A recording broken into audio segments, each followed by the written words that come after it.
إن الحمد لله نحمده ونستعينه ونستغفره ونعوذ بالله من شرور أنفسنا ومن سيئات أعمالنا من يهده الله فلا مضل له ومن يضلل فلا هادي له وأشهد أن لا إله إلا الله وحده لا شريك له وأشهد أن محمدا عبده ورسوله يا أيها الذين آمنوا اتقوا الله حق تقاته ولا تموتن إلا وأنتم مسلمون يا أيها الناس اعبدوا ربكم والذي خلقكم من نفس واحدة وخلق منها زوجها وبث منهما رجالا كثيرا ونساء واتقوا الله الذي تساءلون به والأرحام إن الله كان عليكم رقيبا يا أيها الذين آمنوا اتقوا الله وقولوا قولا سديدا يصلح لكم أعمالكم ويغفر لكم ذنوبكم ومن يطع الله ورسوله فقد فاز فوزا عظيما أما بعد فإن أصدق الحديث كلام الله وخير الهدي هدي محمد صلى الله عليه وسلم وشر الأمور محدثاتها وكل محدثة بدعة وكل بدعة ضلالة وكل ضلالة في النار. Falëndërime dhe lavdatat I takojnë vetëm Allahut fuqiplot. Salavat dhe selamet tona më të sinqerta e dërgojmë profetit ton Muhammedit alayhis salam. Shpëtimi të jetë veçon mbi familjen e tij të pastër, mbi shokët e tij të ndershëm dhe për çdo besimtar dhe besimtare të cilët e pasojnë rrugën e tij deri në ditën e gjykimit. Të nderuar vëllezër, jemi në vazhdimsi të serisë së ligjëratave tona, të cilat flasin rreth Kur'anit, vlerës së Kur'anit, meditimit të Kur'anit. Për të gjitha këto kemi folur në javët e kaluara. Dërsa sot me lejen e Zotit të Madhreshëm do të flasim për vlerën e leximit të Kur'anit dhe të gjitha ato argumentet për Kur'anit dhe Sunetit që kanë ardhur në vlefshmërinë e leximit të Kur'anit. Fillimisht, leximi I Kur'anit kuptohet në dy forma. E para, leximi I dispozitave dhe rregullave të Kur'anit dhe besimi I tyre, gjithsesi urdhnave të Zotit xhaleshanuhu, të cilat janë ardhur në Kur'anin famlar dhe ndalesave të cilat kanë ardhur që ndalojnë njerëzit se veprojnë ndalesa të caktuara, të cilat kanë ardhur në Kur'anin famlar, siç është ndalesa e pirjes së alkoolit, ushqimeve të ndaluara dhe kështu me radhë. Do thotë, leximi I parë kuptohet leximi I rregullave dhe dispozitave të Kur'anit famlar dhe aplikimi I tyre në përditshmërinë e besimtarit. Ndërsa leximi I dytë është leximi I Kur'anit në kuptimin prej fillimit deri në fund, në kuptimin e leximit dhe marrja mësimeve në mënyrë të përgjithshme. Për këtë të dytën, me lejen e Allahut xhaleshanuhu, do të flasim se çfarë vlere ka ai njeri I cili e lexon Kur'anin famlar, çfarë shpërblime të mëdha e çka e presin për shpërblimeve në këtë dunjë edhe në botën e ahiretit tek Allahu xhaleshanuhu. Fillimisht, leximi I Kur'anit është urdhri I Allahut xhaleshanuhu. Një urdhër I tillë ka qenë edhe për Muhammedin sallallahu alaihi wasallam, se Allahu xhalla xhelaluhu në surën An-Naml e tregon se si Allahu xhalla xhelaluhu e ka urdhëruar Muhammedin sallallahu alaihi wasallam që të lexonte Kur'an. Ku thot Allahu në Kur'an: "Innama umirtu an a'budu rabb hadhihi al-baldati allati harramaha Allah wa lahu kullu shay wa umirtu an akuna min al-muslimin wa an atluwa al-Qur'an." Thot Allahu xhalla xhelaluhu e përshkruan fjalën e Muhamedit sallam ku thot: "Me të vërtetë jam I urdhëruar që të adhuroj Zotin e këtij qytetit, faktikisht gjithsesi Mekës së madhëshme, dhe që të jem prej muslimanëve dhe jam I urdhëruar që të lexoj Kur'anin famlar." Faktikisht, të nderuar vëllezër, njerëzit duhet të kuptojnë, besimtarët, muslimanët duhet të kuptojnë se leximi I Kur'anit është urdhër për urdhrave të Allahut xhaleshaluhu që obligohen të jetësojnë, të lexojnë, të mësojnë, të meditojnë dhe të praktikojnë Kur'anin familjar në jetën e tyre të përditshme. Thot pejgamberi sallallahu alaihi wasallam: "Men qara harfan min kitabillah falahu bihi hasan wal hasanatu bi 10 amthaliha." Një njeri i cili e lexon një harf, një shkronjë prej shkronjave të Kur'anit, e ka një shpërblim i cili ai shpërblim 10 fishohet. Ai shpërblim 10 fishohet, sikurse ka thënë Allahu në Kur'an Alif La Mim. Më thot Alif La Mim ka ardhur në Kur'anin familjar që të thotë Elifi i ka 10 sevape, Lami i ka 10 sevape, edhe Mimi i ka 10 sevape. Fatikisht ka ardhur me një fjalë shumë të vogël, por shpërblimi është shumë i madh, gjithsesi për secilën shkronjë pe shkronjave të Kur'anit e ka njeriu dhe tek Allahu xhalla xhelaluhu 10 shpërblime tek Allahu subhanahu wa taala. Një shkronjë 10 shpërblime, ndërsa 3 shkronja 30 shpërblime. Ndërsa dietarët i kanë numëruar shkronjat e Kur'anit që gjithsesi Kur'ani prej fillimit deri në fund i ka 311.251 shkronjë. 311.251 shkronjë. Shumëzo me 10 se i bjen 3 milion e sa, dhe më thonë që është shpërblimi tek Allahu xhalla xhelaluhu nëse e lexon Kur'anin në tërësi.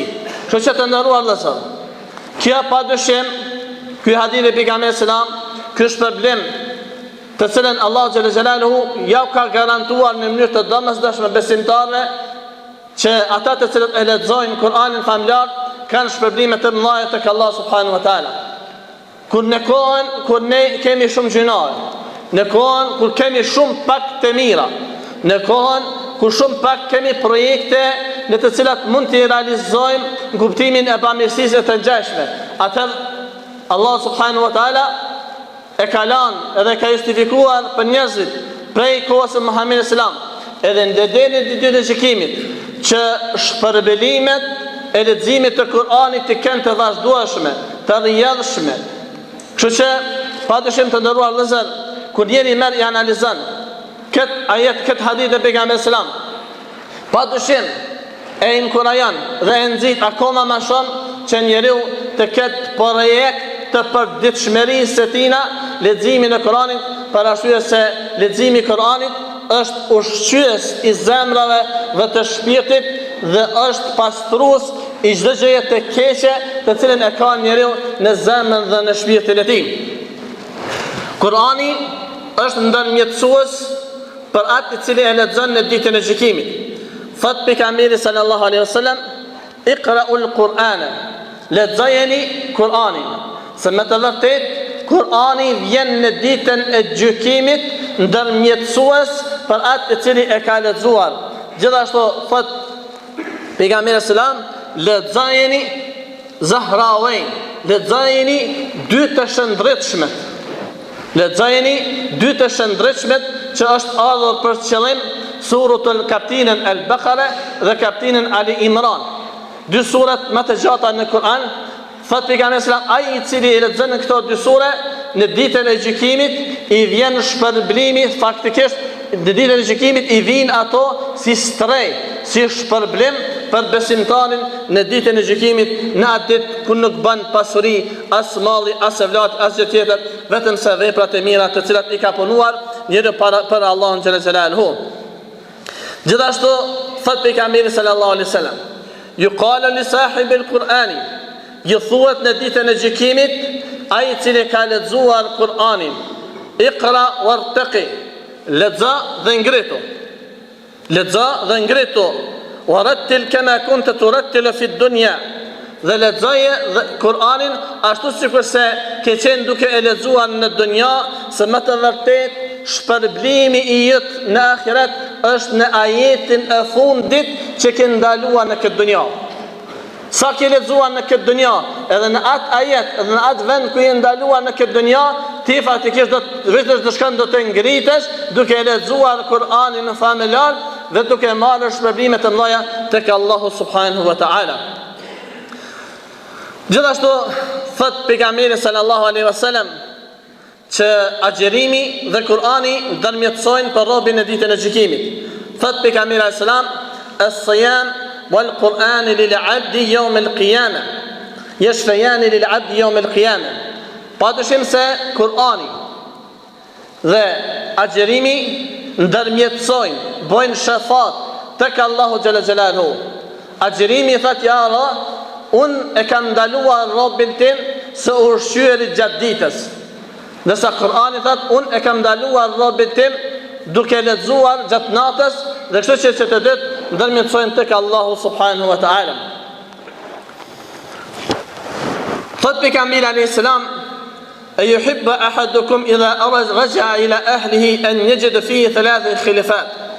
A dëshiron ndonjëri prej jush që kur kthehet në shtëpinë e vet, ti gjen 3 monedha të arit në shtëpinë e vet. Gjithkush do të përgjigjet gjithsesi se po.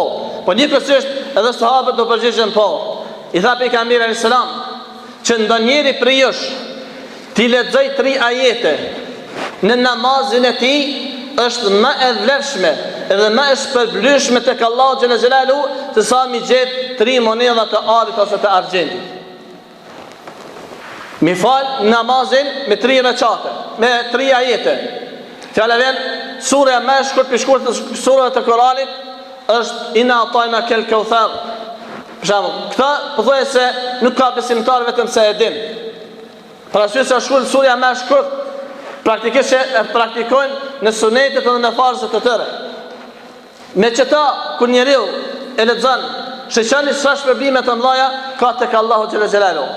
E si është çështja atyre njerëzve që lexojnë me ajete më të gjata, ose e lexojnë Kur'anin në vazhdimsi, ose e praktikojnë namazin e tyre me sure më të gjata, dëshirojnë se shpërblimet më të mëdha të jenë tek Allahu xhalla xhelaluhu. Kështu që të nderuar vëllezër, kur njeriu e merr edhe analizon këtë hadith e pejgamberit alayhis salam, padyshim se kur e merr edhe analizon e shëvet veten e vet, thot subhanallahu, me 3 ajete sa shpërblime të mëdha.